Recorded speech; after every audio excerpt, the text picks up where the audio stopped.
Bana, wale rafiki zangu ambao wanapenda kusafiri kazi wanayo, kwa sababu mambo yanaenda kupamba moto kweli kweli.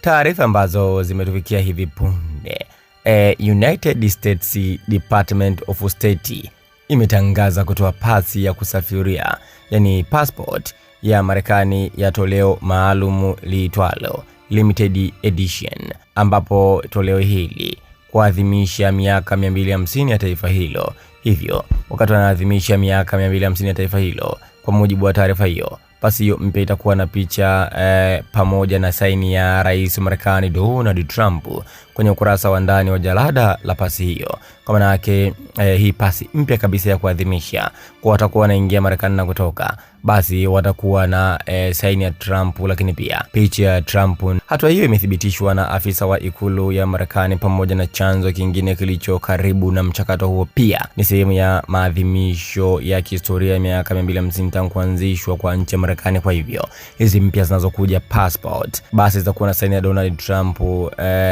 na yeye mwenyewe picha yake ikiwa imetulia pale. Kwa hivyo watu wakae mkao wa kula. Trump haepukiki, ni yule mtu ambaye hawezi kuepukika kabisa.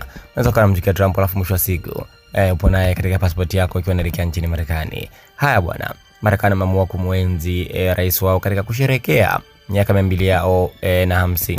Basi ndio hicho kipindi ameamua kuweka passport za Donald Trump.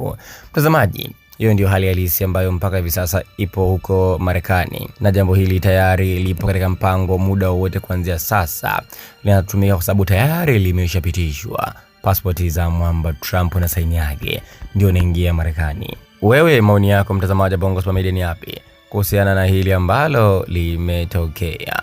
Maoni yako ni muhimu sana, andika hapo katika sehemu ya comment.